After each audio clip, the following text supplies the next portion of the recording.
It's fantastic to have you join us. We're really excited to be showcasing this as the first in a series of business master classes at Charles Sturt University. I'm pleased to introduce you to the panelists that we have with us this evening. First of all, we'd like to introduce you to Professor Jacqueline Birt, our head of school for the School of Business. Our other panelist is Ms. Tiani Tran. She's the Acting Director of Student Recruitment and Admissions at our Charles Sturt University, Sydney and Melbourne campuses. As I mentioned, we're really pleased to have you along this evening, whether you're a prospective international student to Charles Sturt University, just looking at Charles Sturt University as a potential option, maybe with an active application for one of our School of Business courses, or possibly one of our education agent partners interested to learn a little bit more about the expertise that sits within our School of Business. It's fantastic to have you here, and we're really looking forward to this evening giving you a little bit of a sampler into some of the expertise that sits within our School of Business and some of those hot topics that exist that School of Business is really at the cutting edge of, both in their learning and teaching as well as their research endeavors. We'll spend a lot of time in the business masterclass itself, providing you with some of the latest business technology trends.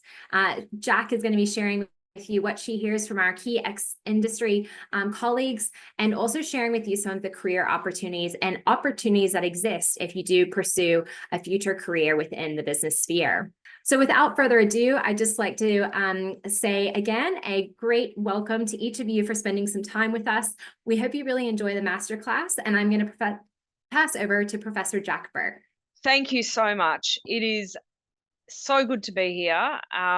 This really is our first one. So it's in our inaugural masterclass, and welcome to everyone. And as I said, since Eleanor and I started talking about this has been something that I've been incredibly excited and passionate about. So the topic for tonight, it's all about technology in business and exciting opportunities for business students. So as Eleanor said, I'm going to be talking about some latest trends and taking you through those, and talking about basically opportunities for business students, what new business students look like, and we're going to actually have a bit of a look at some of the current career opportunities and some really important skills for you as well. Okay, so I first of all thought I would start off with a slide of where I am currently sitting at the moment. So CSU has campuses all across New South Wales, and we have them in places that you might have heard of, such as Albury, Wodonga, Wagga Wagga, Bathurst, and where I'm sitting right this minute, Port Macquarie. So the first slide that you can see is our brand new modern building at Port Macquarie. The building I'm in is 2 years old. The campus is about 8 years old, so very, very new here at Port. Port Macquarie, though, is also famous for its beaches, and we have amazing, beautiful beaches here. I know there's beautiful beaches all around the world, but what I love about the beaches here in Port Macquarie, New South Wales, is the real nature aspect. So it's a real blending of bush, of beautiful trees, of white, beautiful clean sand, beautiful blue-green water. So that's what's in my backyard here at Port Macquarie. So before I get started, just so that you can get a little bit of background on where we're coming from today with this technology talk. So my position, as Eleanor mentioned at the start, is head of the business school here at Charles Sturt. I've just moved across though. So 4 months ago, I was living over the other side of Australia, and it's a massive, massive continent, and the other side is Western Australia. So I've moved across from there, and in that position, I was the Deputy Dean of the Business School at the University of Western Australia. Prior to that, I've worked at other universities in Australia. So I've come from University of Queensland, Monash University, Australian National University, and the University of Melbourne. So lots of different experiences at these universities, and Charles Sturt is my first regional university. In my roles, and again, I'm mentioning this because it relates to what I'm talking about tonight, I've always taught accounting and information technology. So these two areas, and I don't know if you've thought about accounting or thought about IT, really go well together, as does management, marketing, economics, finance, and all of these areas we teach at Charles Sturt University. I've had a lot of experience on accounting boards, and again, it sort of links in with the information technology. And at UWA, I helped set up their Master of Business Analytics program, and we are doing similar things here at Charles Sturt University.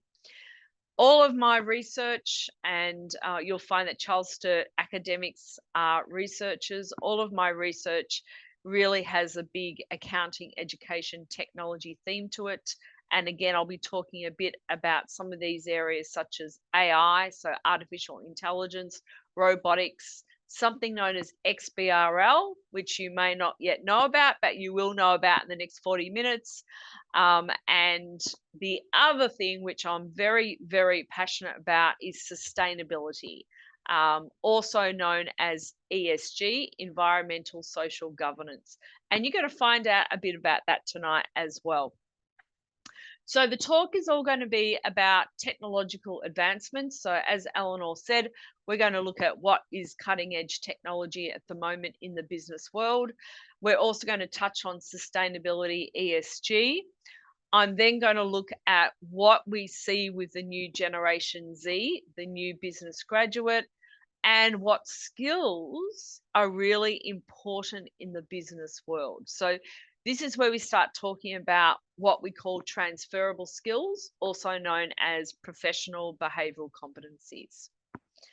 So let's start off talking about technological advancements. So the world has completely changed since COVID. So COVID, though, to me now seems like a lifetime ago, but it wasn't really that long ago. So 5 years ago was our COVID pandemic. And during that time, we all started using computers in a totally different way. And it meant that we were able to teach our students, teach them online. We were able to work online, carry out many, many different tasks. But not only that, we got to work remotely in teams. So we worked out a way to actually do work together online. We became very adaptable, very resilient. And these are very important skills that I mentioned before are also called transferable skills. But in addition to that, so many things opened up for us. So you would have obviously heard of cloud computing, but AI, and we're seeing so much AI now. And even since COVID, AI has expanded, and I'll be touching on that tonight. But also cybersecurity is of incredible importance now, as well as is the Internet of Things. So what I'm trying to say to you here is there is really an increased need for competence with technology. So we really are expecting all of our students, even if you don't come in with a technological background, to develop those skills while you're at CSU. So while you're at CSU, a lot of your studies will be underpinned by technology. You'll be using technology, particularly if you're an online student, you'll be using it all the time. But with that, there'll be other aspects of the technology that will be introducing you to. And it could be the latest software packages. I'll be touching on one tonight called Tableau, a data analytics package. It could be an accounting package. We've got many accounting packages such as MYOB, QuickBooks. It could be using spreadsheeting such as Excel. It could be using a share market program, whatever it is. Technology is the basis of so many things that we're going to be learning from. So the other thing about technology is it has completely changed the way that organizations work. Now, tonight, this afternoon is an example. So gone are the days where we would have to somehow or come to you in different locations or get you to come to us. Totally not feasible. Technology obviously breaks down those barriers, makes us able to actually have these conversations with you. It's just an incredible tool. And the same in business. It also has freed up our time considerably. So lots of different tasks that we used to work on, lots of very tiring, repeatable, in some ways dull tasks the technology now does for us. Now, again, that's something really interesting to talk about because there's a bit of a fear out there from people and often students who think that why would I go into a career in accounting or in some area of business? I've heard my job might be gone because of technology. So again, we don't see technology that way. We see technology as something that will enhance the jobs of the future. There'll be some jobs that will be quite different for sure. And there'll be some tasks, such as dull, repetitive tasks, that will be taken away from us. That will definitely be the case. But what will be replaced will be some more exciting positions. There'll be more time in the day to do different things, probably a little bit more strategic orientated. So you'll be thinking more about forward thinking, decision making, those types of things. So we like to see that the graduate of the future won't have a lot of those task orientated projects. There'll be completely different things that you'll actually be doing. So, where does education, what role does education play with all of this? Well, obviously, it's really important to have good grounding, good technical skills. Now, you've got to make sure that you understand the difference between technical and technological. So, technological relates to the technology. So, we're talking about all different types of technology that you'll be using, whether it's AI, drones, blockchain. That's the technology. The technical is the skill that you will learn for your profession.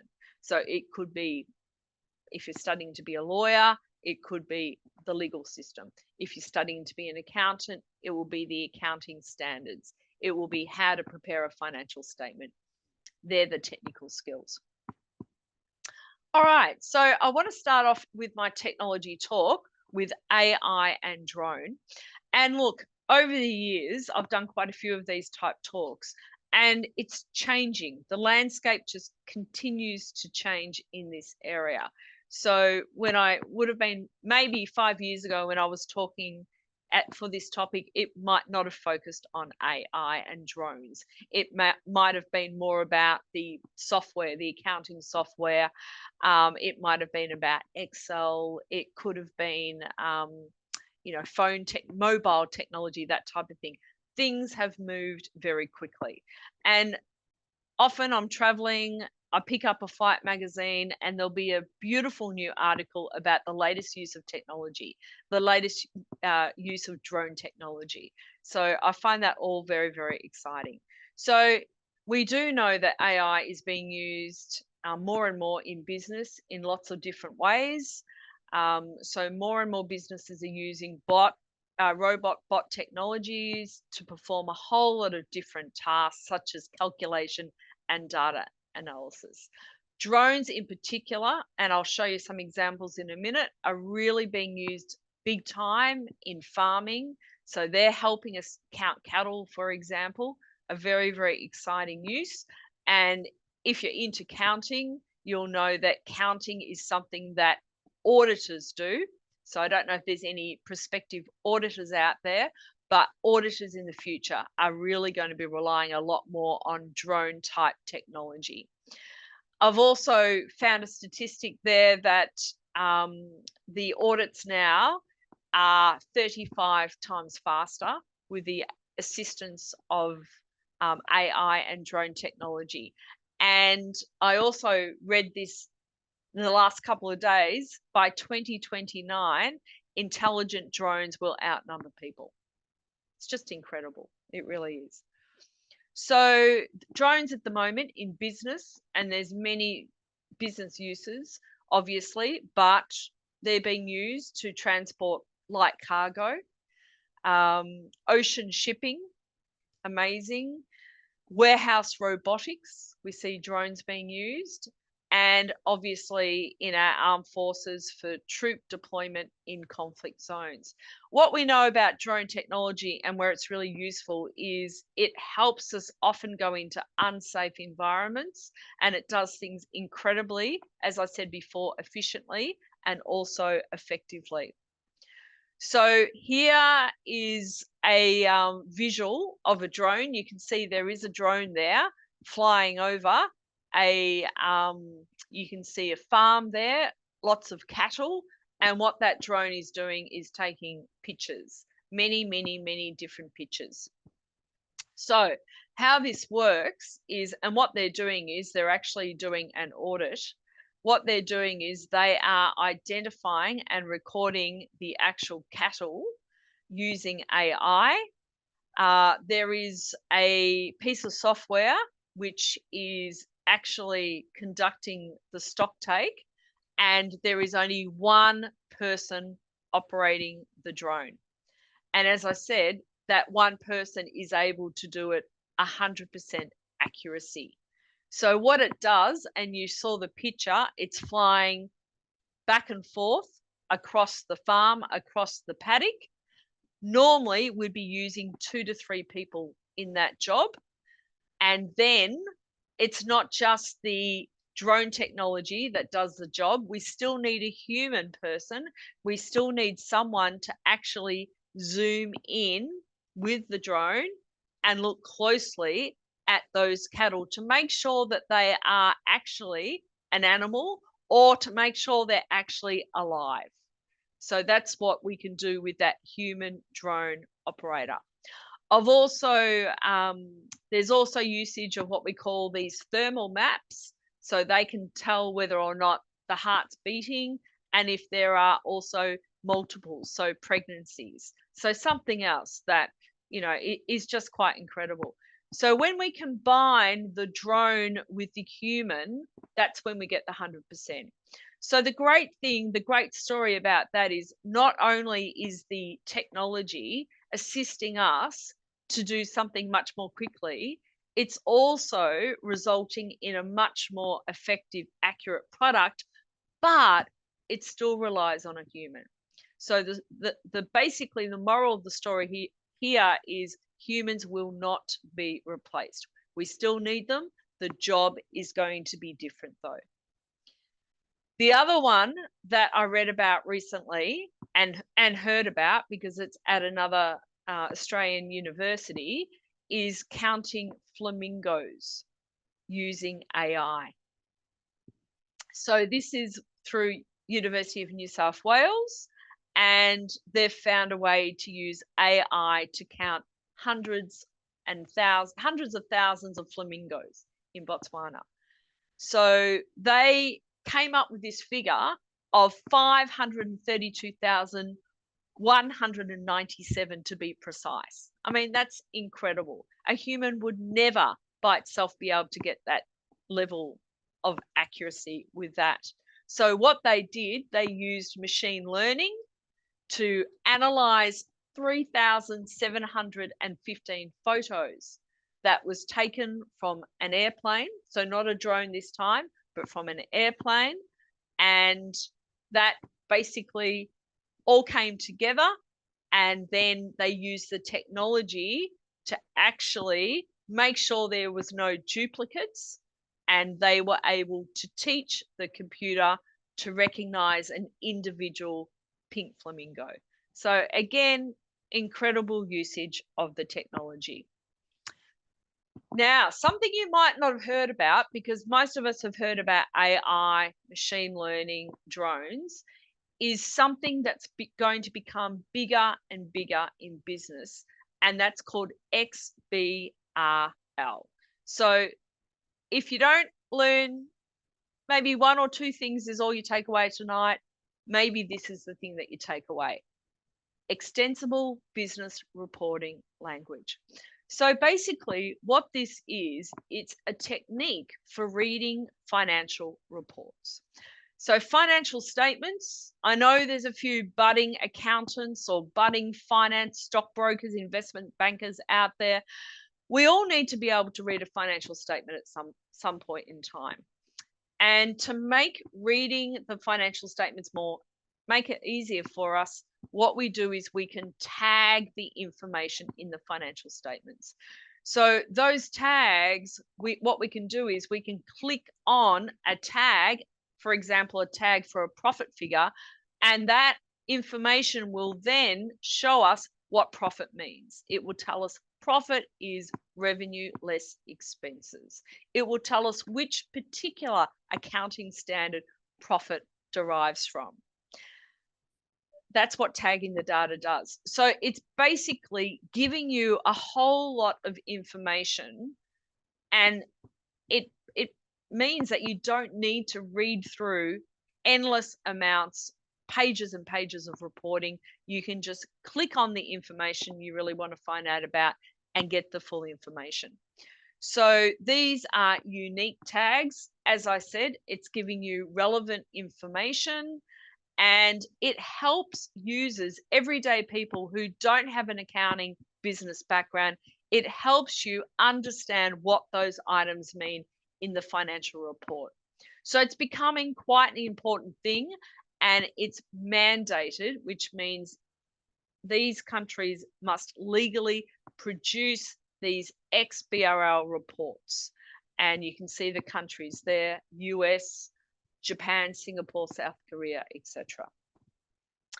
All right, so now let's just talk about this a little bit further, because there is some AI here that's happening right now.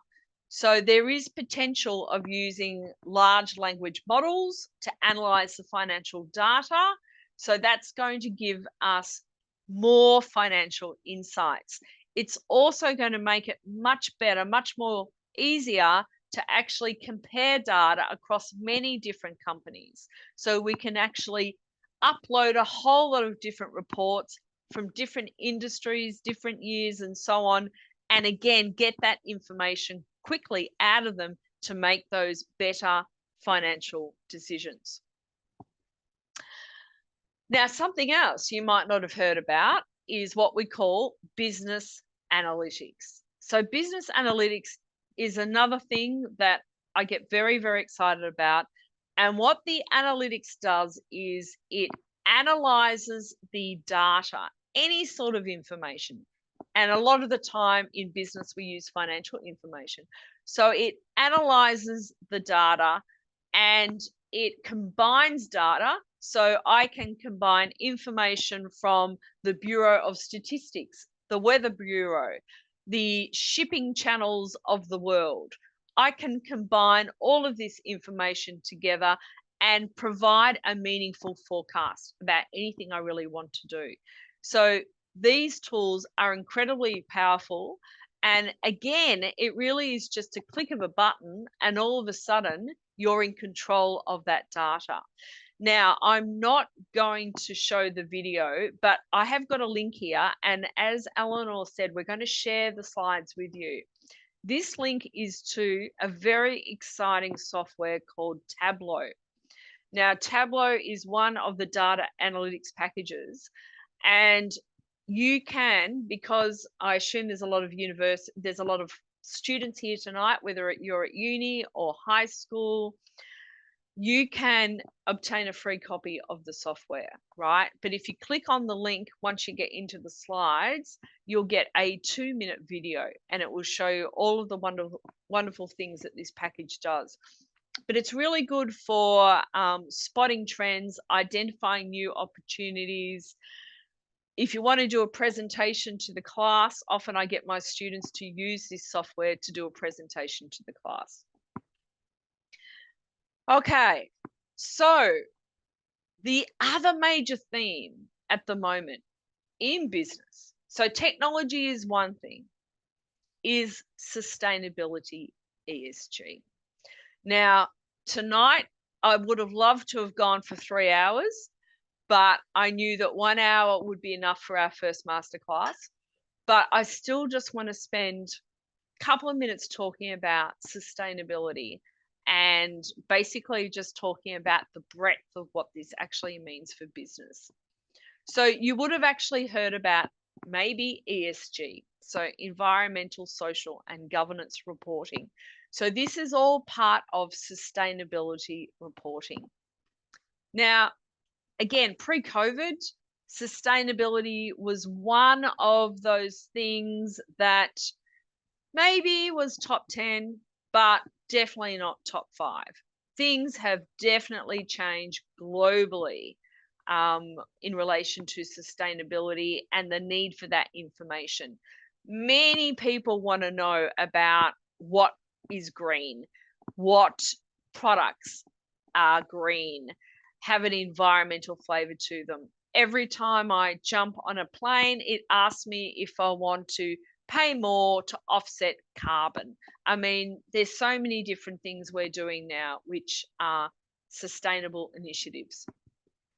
So there is definitely an increased demand by the community, so community groups, individuals, businesses, investors. A lot of investors don't want to put money into an investment unless they know the company has got environmental policies in place.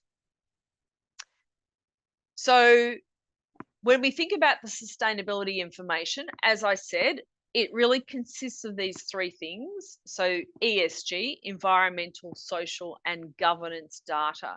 So businesses now are mandated, so that means they have to actually disclose information to do with ESG either in their financial statement. So I talked a bit about the financial reports before, or they do it as a separate standalone report.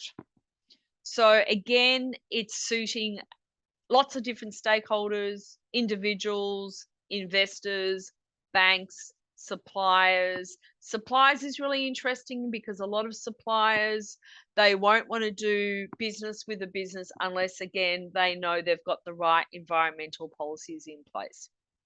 So we're talking about so many different things when we talk about ESG.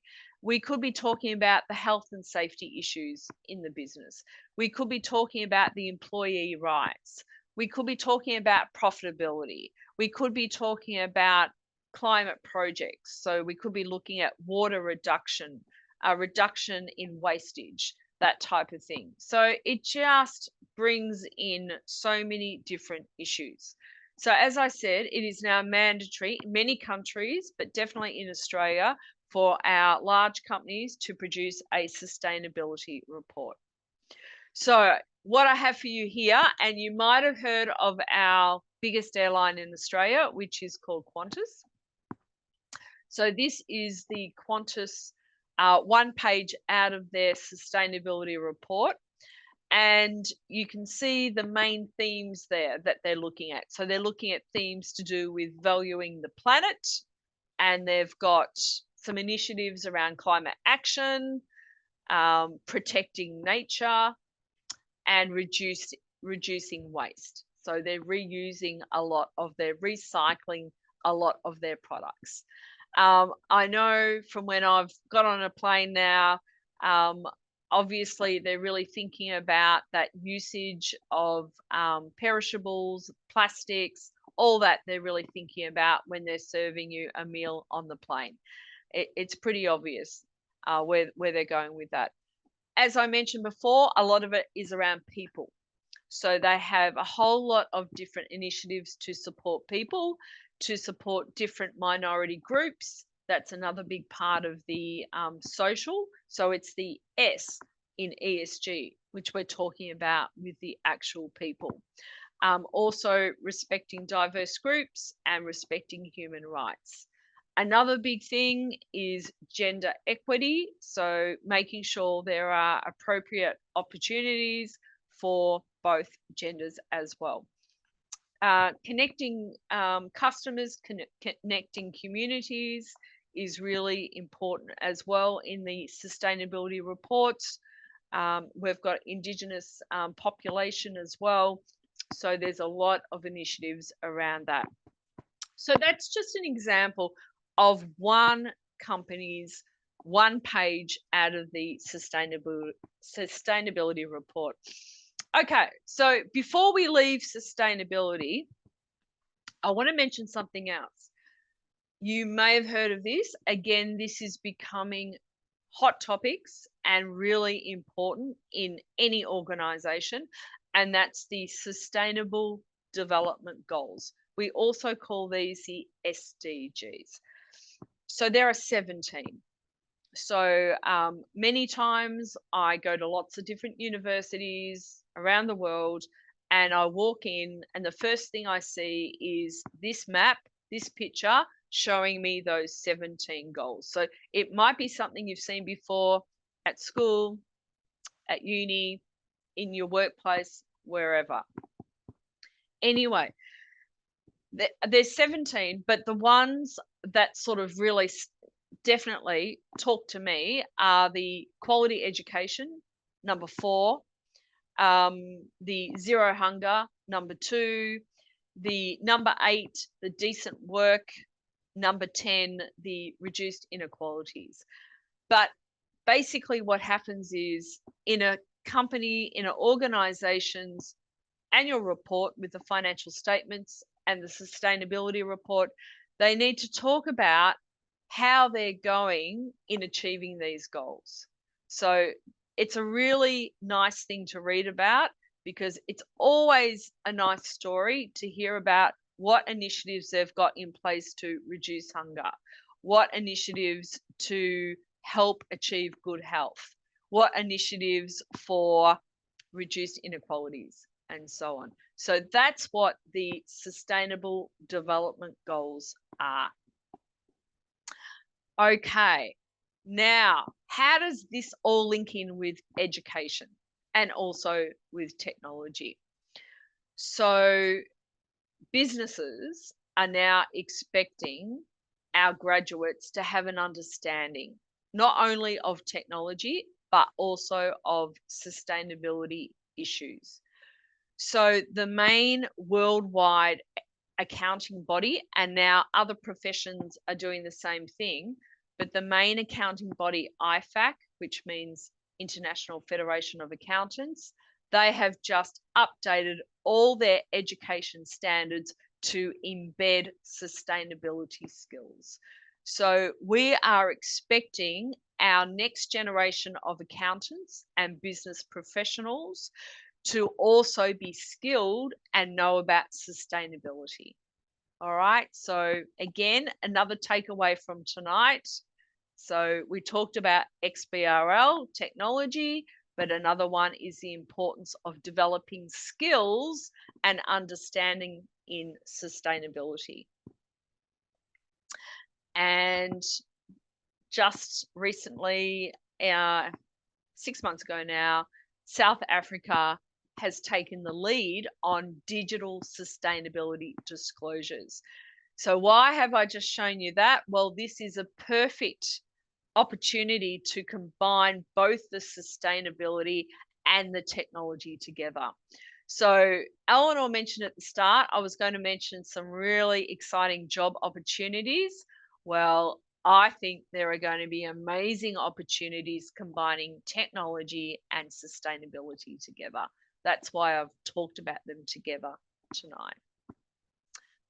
All right, so when we think about the next group of graduates, so the next group of students that will be finishing university in the next 5 years, 10 years, etc., what do they look like?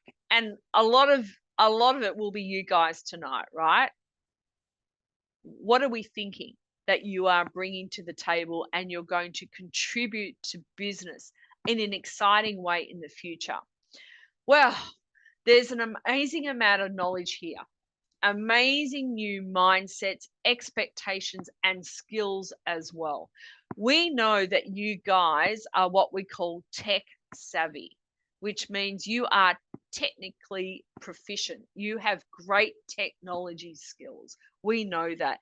And we have to embrace that and make sure we maximize the use of those skills. See, older people like myself, we didn't learn technology the way you did. You have learnt it from when you were very, very young and you've enjoyed using it. When I first learned it, it was a chore. Now it's exciting. So we really need to make sure we understand what your skills are in that area.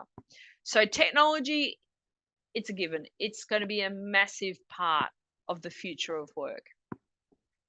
The other thing is that one thing that really has changed job wise is that your generation has the opportunity to actually move into lots of different areas in the future. And if it's a business degree you're thinking of, that's going to open up many doors in the future.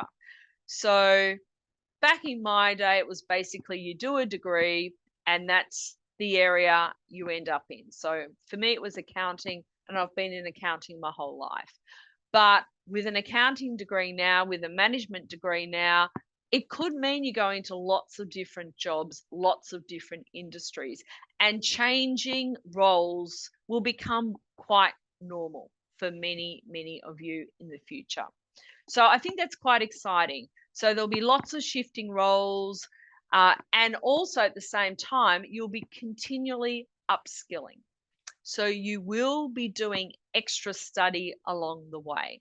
So again, and that's a great thing about technology as well, is that there are opportunities to obviously go back, study some more later on in life, maximize, and just keep yourself updated with all of the latest technologies. There'll also be opportunities for promotion. And again, that's something that seems to be happening very differently in today's world. So promotion really seems to be happening more quickly. So I think that's a really, really good thing. At the same time, though, like I said, in the old days, if I say, jobs did seem to go for a longer time. Now it's shorter time roles, but different roles, and promotion is quicker in most cases. So that this gives you the opportunity to do lots of different things in your career. And can I also say that in business, the other great thing is the opportunities it gives you internationally. So basically, a business degree is a global passport to many different roles all around the world. So yeah, I think there will be a constant updating of skills, and that might happen every 5 years or so. So you might do your base degree and you might go back and do postgraduate, or you might do your base degree and maybe go and do something else. Or you might do a professional, or what we call designation, which means you'll go and become, a chartered financial analyst, for example. So a CFA, or a chartered accountant, a CA, that type of thing. So yeah, there will be ongoing education. And an interesting statistic I found the other day as well is that with this generation, so the future of work, if you like, there is an expectation that you will be promoted within a year. So 75% think they're going to get promoted within 12 months, and 36% expect it even earlier, within 6 months. So to me, I think that's really, really exciting, because you're going to be changing jobs quite quickly if you want to. You don't have to, but if you really are quite ambitious and you want to go to the next level, there'll be those opportunities. All right. Now we come to what I call transferable skills. Now, transferable skills are also known as professional competencies, and you may have heard of them as soft skills. But really, when I talk about what they are, there's nothing soft about them. So often they say soft because the hard skills are the ones that you do for your profession. So you learn to be a lawyer, an economist, an accountant, whatever. So these are the transferable skills, which are going to be even more important for you guys, because you're going to be using them from one job to the other. So they're going to transfer over. So the top 10 transferable skills. So these are skills that you really, many of you won't have much in this area before you hit university, but when you're at university, you really want to do as much as you can to nurture those skills, to grow those skills. So here we're talking about effective communication.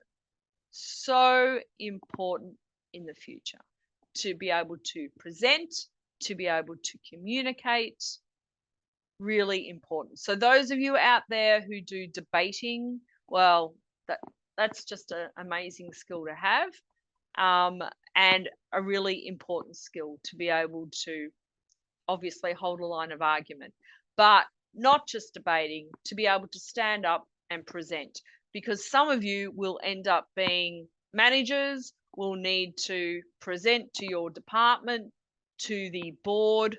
These are excellent skills to have.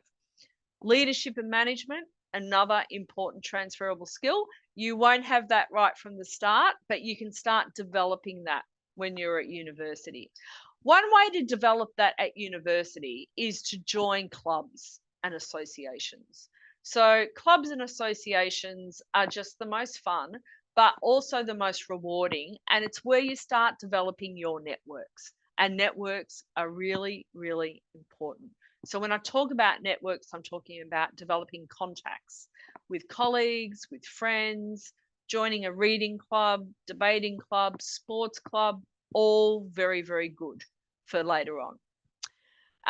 Problem solving, critical thinking, being able to think deeply about issues, being able to think about something and question it. We call this skepticism. So think about something, question it before you actually give a response. Now, that is something AI can't do. Robots can't do that. They need a human brain to actually do that level of thinking. So that's where, again, humans come in. Digital literacy, so being digital, technology, we've talked about that, being adaptable in different work environments, in different roles. Emotional intelligence, EQ, understanding people's needs, showing empathy with people, and really, really, really important skill. Again, something you might not know much about yet, but you will. When you get to university, we'll start working on these skills. Creativity, teamwork. Well, they always say teamwork is the dream work, but teamwork, really important. Being able to collaborate, work with people, not just work with your friends, but work with different diverse teams. At Charles Sturt, we do a lot of group work in the classroom, and often we put you into groups randomly. So the great thing about that is you're working with different people. You get used to working with others.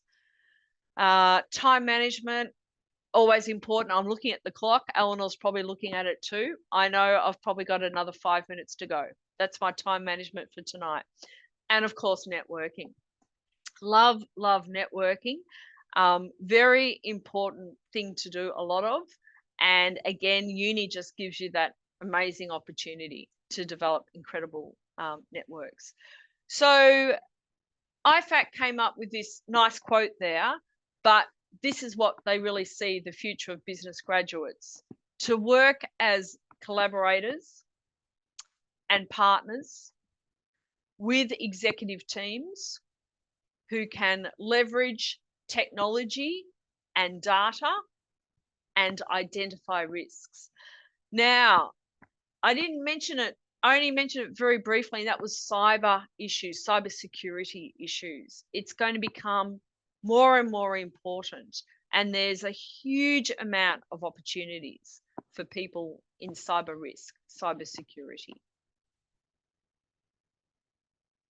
Which leads, there's two more things I want to talk about. One of them is work experience. So again, another important thing with what we offer here at Charles Sturt are great work integrated learning opportunities for students. internships, you might have heard of that term before, or business placements. I fully recommend any of these opportunities for you. I just think working with business, real businesses, working with industry gives our students, gives you an opportunity really to see if that's the job you want at the end of your time at university. So you sort of try before you buy type thing, and that's really important. But it's the skills that you pick up. So you develop skills at university, in the work placement, you obviously need to show up, be professional. In some cases, maybe put a suit on. You need to be able to communicate with people. You do some networking. You understand, and something else I haven't mentioned yet, but you understand what it means to be ethical and how to act ethically in business, which is great as well. And all the time, you're increasing your technological skills.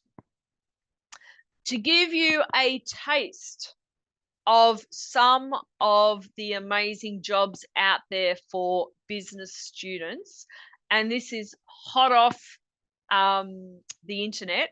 So I downloaded this 2 days ago. So we've got all of these jobs are to do with technology. So we've got CIOs, Chief Information Officers, at 375,000 Australian dollars. A lot of money. Chief Information Security Officer. So again, we're combining the cyber stuff, the risk with the information, the technology. Again, a very high salary. Change management. Now, this is such a new term, probably 10 years, the jobs are just increasing like crazy in change management. Most workplaces have change management experts, and they can command very high salaries. Cloud computing, so cloud architect, data architect. So you can see the different technology roles. Business analyst, so combining the analytics, the finance, the economics, accounting. Machine learning engineer, cyber security architect. Again, more and more jobs in this area. Software development, I mean, $250,000, not too bad. Software developing, network and engineer. So they're just the top 10 at the moment, but in technology. Okay. Of course, we've got all the accounting and finance and economics and marketing and human resources, but these ones are just pure technology based. All right. So just to summarize, and I've got time for a few questions if there's any. I always say to students, because a lot of students always ask me, well, I want to understand the technology. I want to get a job in the industry. What software do I need to know? What technology do I really need to be an expert in?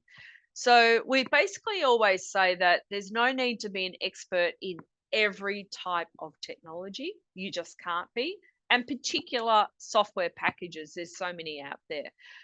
But you really want to be able to understand what the technology brings, have the confidence to actually get on top, immerse yourself with that technology, but really understand the benefits and how it can help your decision making.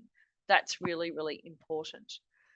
As I've said tonight, I really think the future is going to be sustainability initiatives and technological developments. So combining the business sustainability and the technology together. So if you were thinking before about maybe something in tech or maybe something in finance or whatever, also now think about something to do with the sustainability as well, because there will be lots of positions. And the reason why there's going to be lots of positions is because we currently haven't trained people in that area yet. And industry now have created jobs and they just don't have the supply. So there's huge demand, lack of supply, opportunities for you guys once you've finished your degree. Don't underestimate the importance of those transferable skills, your communication, your teamwork, your resilience, all of that really, really important. And when you're at university, make sure you get some work experience, because there are so many valuable aspects to getting work experience. I'm excited for you. I'm excited to be at a university, teaching the students, managing staff in this area. I love it. But for you guys, you are going to be working in this amazing business world. The future is so exciting. Thank you. Thank you so much, Professor Birt. It's really exciting, and I can tell you that I learned some things this evening that I'm going to be picking your brain about in some of our catch-ups. We did have a question come in, and you spoke quite a bit about digital sustainability, but one of our attendees this evening is keen if you can summarize in a few phrases, if they're looking at digital sustainability, what does that mean to them in a, career sense?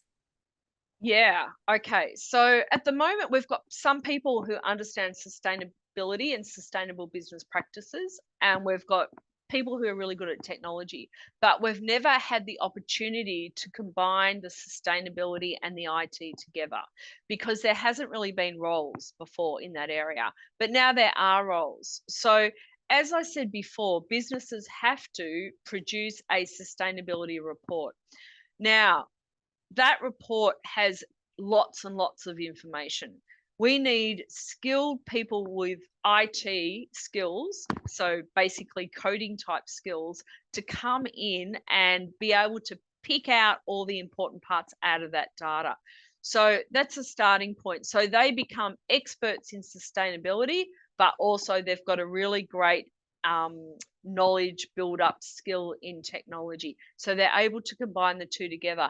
And then based on that, they're able to report back to the business on, all the different initiatives that are being used by competitors, because they've gone and scanned and come up with all of that information. So that could be one way, but it could also just be like coming up with initiatives to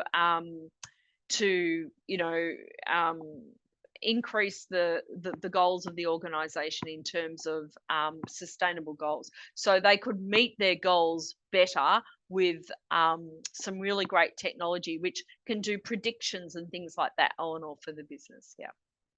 Fantastic. Thanks. We've got another question. You obviously talked a lot about those skills that prospective students should be looking at. And one of the questions is around what are some of those baseline IT skills that students should be looking to learn, particularly if they're going to be studying a business degree, but needing to have some of those IT skills? What would be maybe your top 3 or 5 that you really encourage prospective business students to be picking up?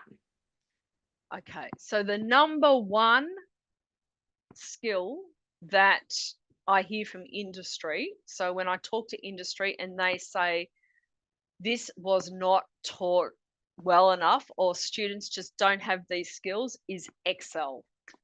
All right, so simply Excel. Now, I think everyone knows about Excel, but Excel has many capabilities. There's many advanced parts to Excel. And basically it is a data analytics software. So I think if students had better Excel skills, and really to get better Excel skills, I mean, you've got to immerse yourself in the software, but you really do need to have a bit of passion for the numbers, right? So yeah, so develop those number skills, get very well practiced with the Excel, develop that skill even further. That really is the one we hear about, because you use Excel, and look, I use it in my job all the time for so many different things. It's great for categorizing data. It's great for finding that needle in the haystack that you really want to zone in on. Excel does all that for you. So yeah, Excel is really important. I'll also throw in the data analytics. So just taking that a step further. So Excel does do it, but we've also got Power BI, the Microsoft product, Power BI, and also Tableau, which was the one which is in the notes. That's really, really important as well. The third thing, and I'll leave it at 3, is really having that inquiring mind. Now, you need that with data. So to give you an example, so big data, this is something we never had access to 10 years ago. We didn't have that much data to make decisions on. Now we've got endless data. So we can generate data like that, and we have all this data to make a decision on. So the computer, the AI, the bot, whatever, will give you a decision. All right. I could look up ChatGPT, Copilot. It'll give me a decision based on that data. But you need to question the data. And that's really important. So you can't just make a decision based on AI. You really need to, what we call professional skepticism. You need to be skeptical about that data. You need to just treat it. And we say the phrase is a grain of salt. You've just got to check that that actually does make sense and that is the right decision. And you need a human for that. So yeah, 3 things: Excel, data analytics, and an inquiring mind. Yeah. Awesome. It's fantastic. And certainly on that big data piece, I can't tell you enough how many times in discussions it's absolutely that. It's around, we've got the data, but let's delve deeper into what is it actually saying, quality assuring what's come through, and analyzing where those anomalies coming as well. One other question, and then we'll move on to Ms. Tiani Tran, and keep the questions coming, and we'll make sure and try to have more time. You're talking about how many amazing careers there are available here in Australia, and I think that's something that our prospective international students are really curious about, is what are those prospective opportunities for them? Some of those salaries, wow, oh my gosh, how incredible the opportunities. Don't think that you're going to graduate and go straight into a chief information officer role, although some of you out there might do just that. But a question for you, Professor Birt, is just what's a short summary of becoming a network engineer? What would that entail? Oh, good question, because I'm definitely not an IT person, but you saw the job, so you're probably attracted to that. As Eleanor said, it's not going to happen overnight, so you do need to work your way up to it. But I imagine with the network engineering, obviously, excellent, you know, any IT coding skills, programming. You really need to be good at maths. I would always say that. So any data science subjects, data analytics subjects would be really good to do. And yeah, there'll be some. And the other nice thing is that, and Charles Sturt does this, other unis do it too, is picking some subjects from different schools is really important. So I think with that, I mean, you're really going into the computing skill, but there'll be some really nice business subjects like business analytics, which will combine really nicely with that. Yeah, so then obviously it's you know, working on those transferable skills and getting the most out of your work integrated learning, your work placements, because there will be an opportunity. There's always opportunities for anyone good at coding, programming, at organizations, and that's where you really hone your skills, and you learn from the experts is the other thing. So you learn from the experts, and that will then help you get into that position. But I would also say that there'll be plenty of IT short courses that are add-ons, and there'll be specializations in a particular area, particular software, whatever it is that you will do as well. So, and they have accreditations like accountants, finance, they have their own accreditations, memberships that you belong to. So all of that, and you'll be on your way to that $338,000. Awesome.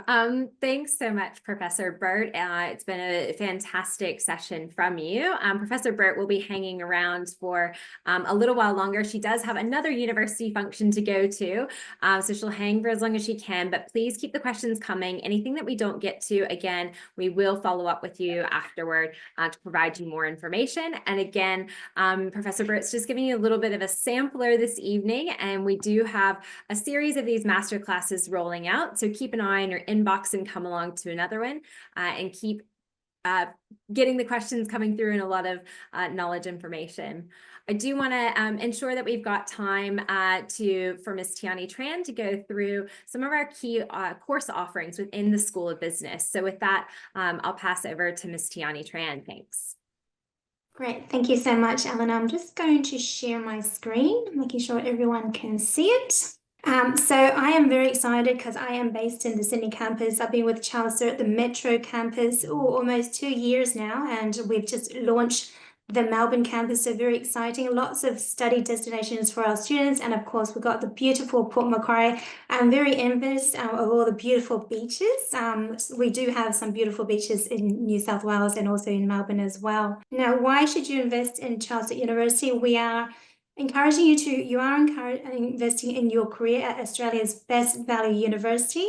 We are #1 public universities for grad who gets jobs, and as mentioned, our graduates are getting jobs a lot faster and also getting the top salary. And of course, we've got this wonderful, amazing 50% Vice Chancellor Scholarship. And for those who have an offer with you, have a look at your GPA because you have time. It doesn't close to the 16th. So this Friday at 11:59 p.m. is the closing date. So if you have a GPA of 80%, I would encourage you to visit our website and apply because you'll be in a good chance, opportunity for a 50% scholarship. What does that mean? So if you're a Bachelor of Business student, your degree is reduced by half. So you can get a degree for $48,000, for example. So it's very, very competitive, and I encourage you to apply. There's a little bit of time still. So we have the 3 campuses, and you can see here, this is the North Sydney campus. This is where I am based, and I am privileged to cross the bridge every day to come to the campus, across the Sydney Harbour Bridge, as you can see, and you can see the Opera House, and you see the water. It's very nice. Sydney, I have to say, has one of the best transportation system. There's so many ways you can get to the campus. Of course, we've got the trains, we've got the bus, we've got the new metro that just opened up this year, so students can come right up to the campus. The metro is just across the road, actually, so you can see the campus on the corner. It's a great way to get there, and if you really wanted to, you could bike across the Harbour Bridge, and you can actually walk across as well. So there's about 6 ways to get to the campus. Very safe, very convenient. North Sydney is a great business hub. There's lots of opportunity for part-time work. So some of our students will go to their lessons and then go to their part-time work, or vice versa. There's a lot of opportunities there. And in Melbourne, very central in the CBD, very close to Chinatown, is our Melbourne campus. It's located on level 3, 222 Birt Street. And if you know Melbourne, you can see there's a lots of art galleries there. There's a lot of cafes there. Again, lots of work opportunity. And it is where the Kmart building is. So you can't miss it. Big sign like this, and we're on level 3. What is great about Melbourne is that the trams, you go around, you can hop on and hop off, absolutely free, anywhere around the city all day. Amazing. Saves a lot of money, that's for sure. And then we've got beautiful Port Macquarie. I've had the privilege to visit Port Macquarie, and the great thing about this is on-campus accommodations, very affordable. So if you're looking to look at on-campus accommodations, it starts around the $245 up to around $320, depending if you want a single or share accommodation. And there's always plenty of parking. So if you're planning to own a car, live on campus, very convenient, and then you just rock up to class, you get, so that's really good there. So if you want more information about accommodations, you can visit our website, csu.edu.au. There's another picture of the beautiful campus that I was very privileged to visit. Now we're talking about some of our rankings, and Dr. Birt did mention about sustainability.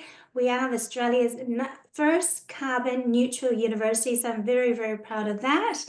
On the QS stars, we rank 5 stars for overall teaching, employability, facilities, and environmental impact. We're also top 200 university for the World Times Education High Impact Rankings 2024, and ranked in the top 250 young university. We're ranked 33 in the world for gender equality, which is very important, and also 48 for World for Climate Action, and that's by the higher educations.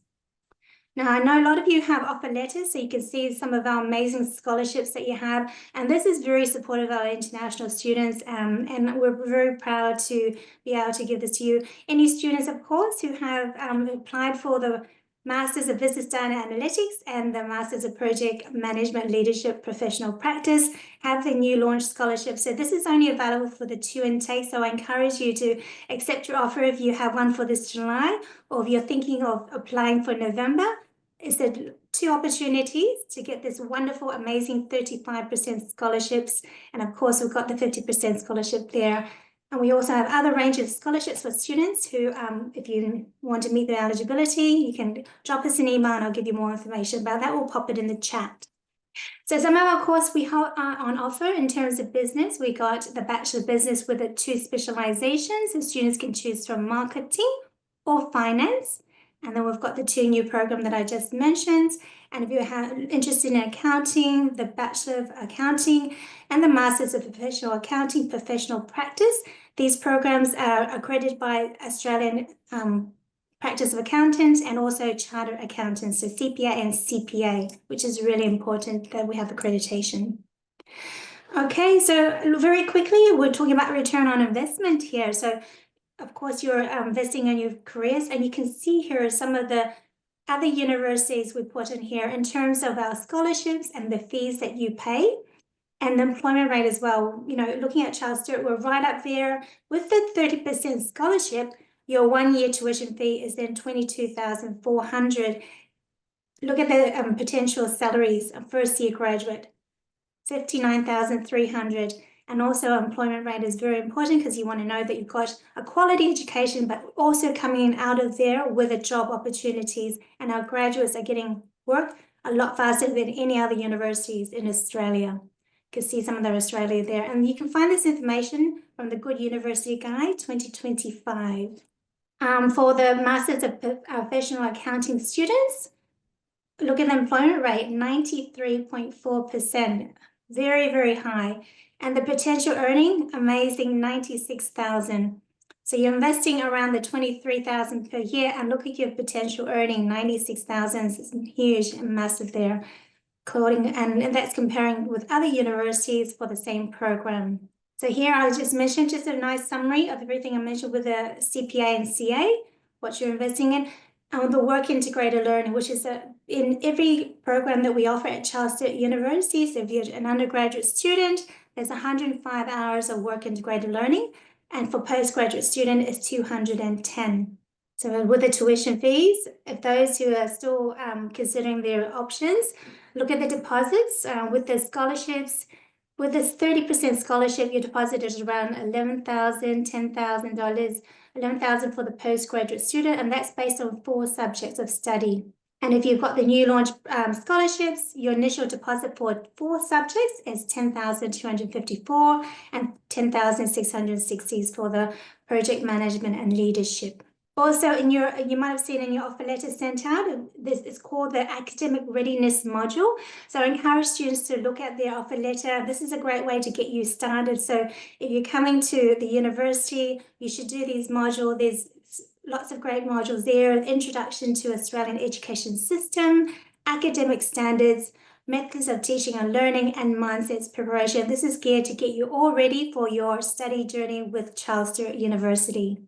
I will share this link with you later after the presentation. Of course, if you want more information or you want to follow us, you can follow us on Facebook or at Charles Sturt International Students.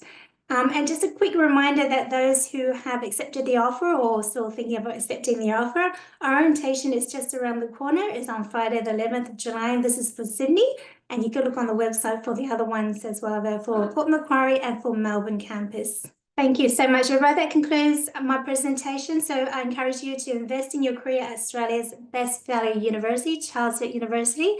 If you have any questions, feel free to pop it in the chat and Ellen and I will be more than happy to answer them. Or if you have questions for Professor Birt, please do so, pop it in the chat.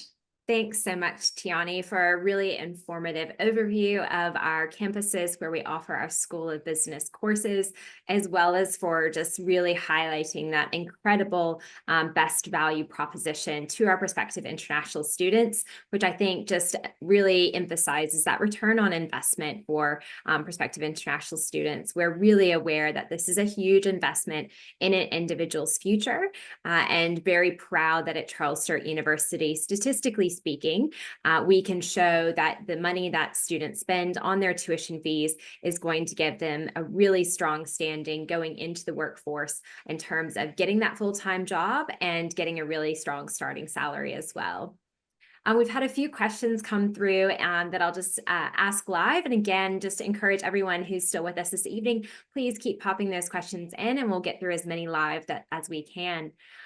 So Tiani, you spoke about accommodation and obviously mentioned that at our Port Macquarie campus, we do have on-campus accommodation available. While we don't have on-campus accommodation available in Sydney and Melbourne, I know there's a huge range of accommodation options available for our students in Sydney and Melbourne. Would you be able to explore a few of those topics, a few of those options a bit further for students? And in particular, give some examples in Melbourne. We've got a prospective student who's curious about what's the cost, what are some of those options, and what's the range? Because I do know it's quite varied in terms of the cost that students could be looking at.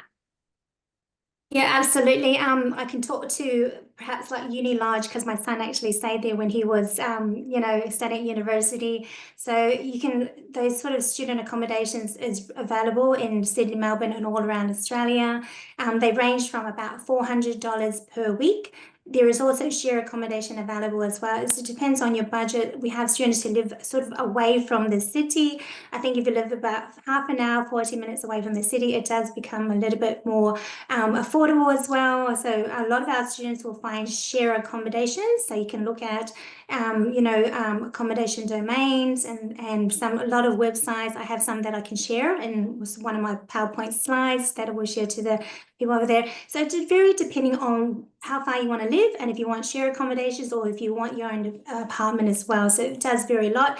There's also a homestay option as well. Some students will find that because they're coming and they want to explore their opportunities, get to know their environment and locations. Homestay is quite a good option as well, and that probably range about $350, and that's inclusive of like your meals just to get you bearing, and then you find accommodations. Most of our students will find share accommodations. They do advertise on campus that want a roommate, so you can grab their number and make a call and see if that's suitable for you. There's lots of opportunities and accommodations available in Sydney, Melbourne, and of course, Port Macquarie has a beautiful on-campus accommodation. Great, thanks so much, Tiani. And I think the other thing to highlight is that for our commencing international students, as part of the support you receive from the university, accommodation support is one of those, in the sense of working with our international student support team to help you find that accommodation that's going to be best suited to you. So we have a huge range of resources, as Tiani mentioned, but if you're struggling to find that right accommodation that suits your preferences, that's where the international student support team is there to sit down with you and work through that and help make sure you've got something that meets your preferences, your budget, and those additional living factors. We've got another question that's come in, which is around course options. Obviously, you've talked us through a few, Tiani, and the question is just around what's the best course to choose for business students? I know that's a really loaded question because obviously we've got some great courses on offer for international students, but maybe just highlight some of your favorite features of a couple of our courses, which might help prospective students look at their options. Personally, I did a Bachelor of Business and I did marketing, and this is where I landed. So my study journey has been a really rewarding one because I actually studied at a smaller campus, and it was actually a university set up for international students. So I had the international student experience. So I did a Bachelor of Business in marketing. What is great about Charles Sturt is you can actually do a major and a minor. So you could choose Bachelor of Business, for example, marketing, and do a minor in finance, or you can do a Bachelor of Business in finance and do a minor in marketing. So you can get a sort of a overview of both and sort of two specializations almost. We also have the one that's becoming very popular is the Masters of Business Data Analytics. So if you're interested in big data analyzing, that sort of things, that's probably a program for you. There's such great choices, and the thing is, for the Bachelor of Business students, you don't have to choose your specialization until later in the second year, so you have time to learn. To say maybe your interest is more in finance, or actually it's more in marketing, and then you can decide in the second, third year as well. That's fantastic. Thanks very much, Tiani, for highlighting a few of those. And like you, I was very fortunate to do my postgraduate studies in business here in Australia. And I think certainly in terms of those transferable skills to working in the Australian workforce has been really effective. Next question we've got is just regarding what are some of those professions that are potential career opportunities for students who complete our Bachelor of Accounting. I might just touch on a few that Professor Birt mentioned, and then Tiani, I'm sure there's others that come to mind for you. Obviously, becoming a chartered accountant is one of those. Our accounting courses are recognized by CPA Australia. The other aspect is going into things like auditing, so financial auditing, and also going into things like taxation. All of these disciplines within accounting remain on the skills shortage list across New South Wales and Victoria, where our campuses are located. So there's a huge demand for these. Tiani, I pass to you for some of those additional career opportunities that some of our recent graduates have progressed into after doing a Bachelor of Accounting with us. We have some students who do work internships as well for accountants, and you can be a charter accountant, you can do corporate tax accounting, you can work for the government as well. So there's lots of opportunities there under accountancy. So definitely one to consider, and the accreditation is very important, and it gives you opportunity to be the accredited accountant in Australia, New Zealand, and other parts of the world. Fantastic. Thanks, Tiani.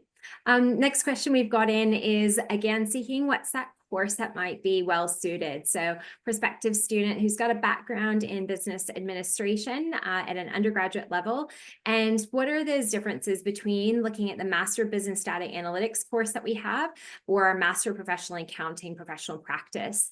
Obviously, the business data analytics does have more of that IT influence that Professor Birt spoke about. And I think that's one of the key considerations is whether someone wants to go much more into a mainstreamed accounting field or have more diversity, particularly that IT component coming through. But what are some of those other considerations, Tiani, for students who might be looking at course options and saying, I could see myself maybe doing the Master Business Data Analytics, but I could also maybe see Master Professional Accounting Professional Practice. What are some of those features that you would consider or recommend for them to consider a bit further? I think it's important to look at your careers, where you want to be in the future. Are you interested in numbers and doing accounting work, or are you more the analytical side for business? So what is probably best to do is look at some of the job opportunities out there and read about the descriptions and potential earning as well, because of course they have different salary brackets as well. So it depends what you're passionate about. So look at have a bit of a look on the website, look at seek.coms and other employment domains and see what is out there, because that will influence what you want to study as well. But as a parent, I always say to my kids, do what you're passionate about. And, if you choose the career that you're passionate about, you'll do great in it no matter what. That's fantastic. Thanks so much for sharing. We've had a number of questions come in regarding our genuine student processes. So I just might speak to those in general. So in regards to the application process to study at Charles Sturt University, if you have an active application to the university, as Tiani highlighted to you, we still are processing applications, and we've got a number of those scholarships still available, in particular that Vice Chancellor's International Excellence Scholarship. So just reinforcing that. Once you have met all of the conditions on, if you have any conditions, that is, if you have any conditions on your letter of offer, you will progress through to a genuine student stage and be most likely requested to provide some financial documentation, a statement of purpose, and possibly be requested to participate in an interview. Once you have completed all of these requirements for the genuine student assessment of the university, the assessment period typically takes 24 to 48 hours for you or your appointed education agent to receive an outcome of that. If you haven't heard back within that time period, feel free to reach out directly to the university, or again, your nominated education agent can do so on your behalf, and we can provide you with an update. But as a guiding principle, we are really proud at Charles Sturt University to be upholding some really leading turnaround times, from my understanding, in terms of universities in Australia. So at each stage of the admissions process, you as a prospective international student should be getting a response within 24 to 48 hours. So if you've supplied an additional piece of documentation, or maybe your IELTS test score that you just got back to meet your English language proficiency requirement, we will review that and provide you a response in 24 to 48 hours. But feel free to contact us if you haven't gotten that in that time period. The other one that we had was just in regards to some questions regarding backlogs. So backlogs are reviewed at the time of application to the university, in line with your application being assessed. Backlogs are looked at holistically in regards to your previous academic studies, both the degree that you were doing, the level at which it was undertaken, and also the location in which you were taking this. So again, if you haven't already, really encourage you to apply. So make sure you submit those full transcripts from your previous studies, and then our international admissions team will review those. And if they need any further documentation, or again, any queries regarding your backlogs, they'll reach out to you. Tiani, we've got some questions coming in regarding cutoffs for things like confirmations of enrollment and deadlines coming up. Do you want to just speak to that and again, highlight to students those, particularly for our July intake, which is coming up? Yeah, absolutely, because it all depends on the turnaround time, of course. So we want to make sure that you have plenty of time for your visa application, visa processing time, get an outcome, and also be able to travel to the to Australia to come to orientation, which is really important, and it is compulsory as well. So we want you to make sure you have at least 6 weeks to 8 weeks for your visa processing, depending on the country that you're from, of course. The turnaround time does vary. I saw a question there with the deposit. So on your offer letter, you'll see the amount with the scholarship. So if that's based on 4 subjects of study, which is your first semester, and that's your initial deposit. And then there's a student service fee. And if you're buying overseas health cover with us, then you'll pay that to us as well. You also can of course, arrange your own if you like, but we do have it in there. If you've nominated that you'd like overseas health cover, it'll be stated in your offer letter. So as soon as you make a deposit for your COE and the payment has been confirmed, our team will issue the COE within 24 hours and send that to your agent and to yourself. And then with that, you apply for your student visa. Thanks so much for that, Tiani, and hopefully helps prospective students know all of those key steps.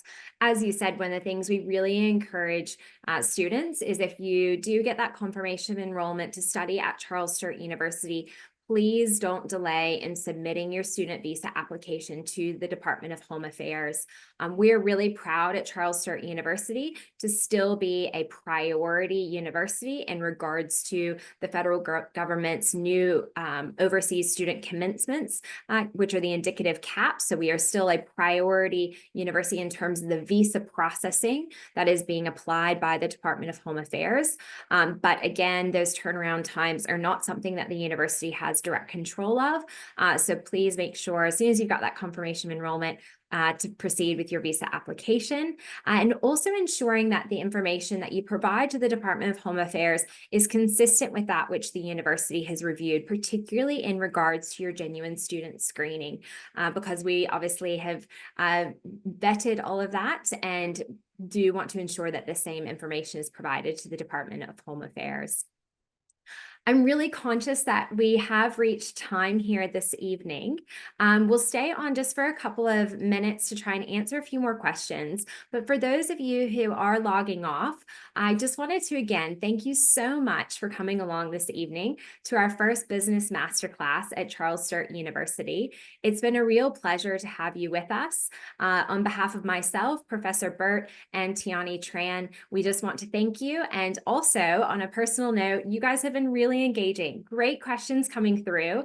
And so as a panelist, selfishly, it makes it really fun when we get great questions coming through. We wish you all the best with your considerations for study and future career opportunities. Should you need anything from Charles Sturt University in your prospective journey to study with us, please reach out at any time. We will make sure again that you get copies of all of the information covered this evening via recording, and please reach out if there's anything you'd like more information on. With that, I'm going to try and grab a few more questions out of the Q&A that seem to be consistent ones that are coming through. But again, anything else that you haven't had a chance to, pop them into the Q&A, and we will take those on notice to come back to you.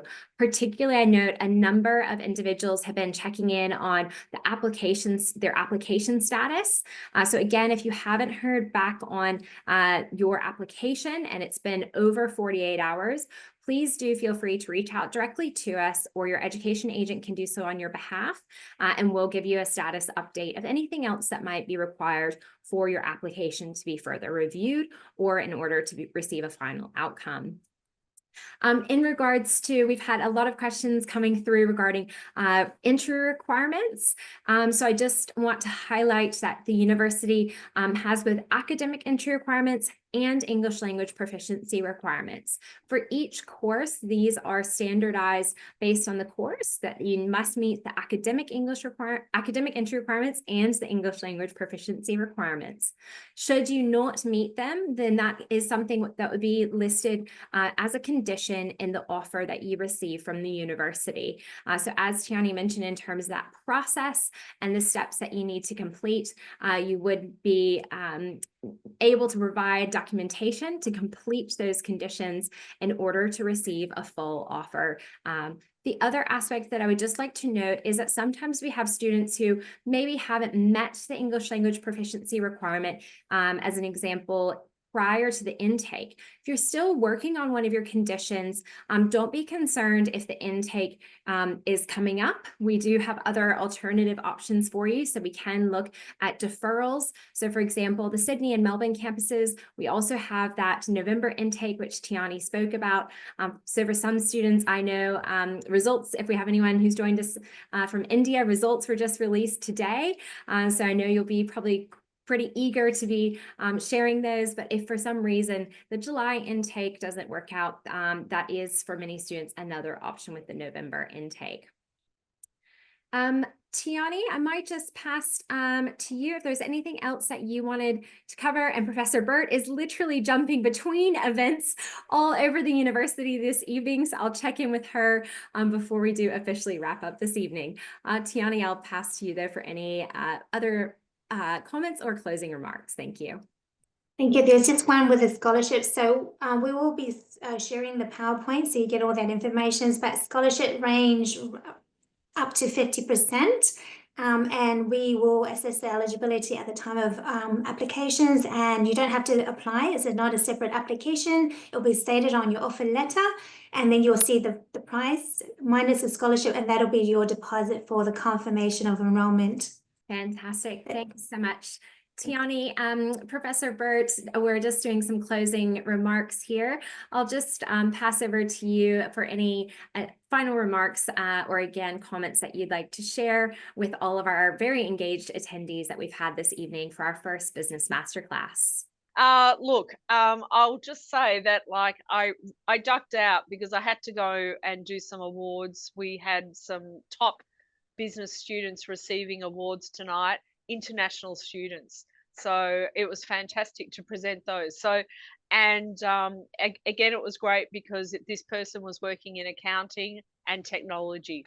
So, and they've won one of our scholarships. So yeah, I thought I'd just come back and bring that to you. So, and I said to him, I said, what about accounting, technology and sustainability? And his words were the future. So I'll leave you with that. Well, I don't think we could have wrapped it up any more succinctly. So, and thank you so much for Professor Birt for coming back from the scholarships function happening currently at our Port Macquarie campus. That's a great news story to share with our prospective international students and showcasing the ongoing successes of our current international student body population.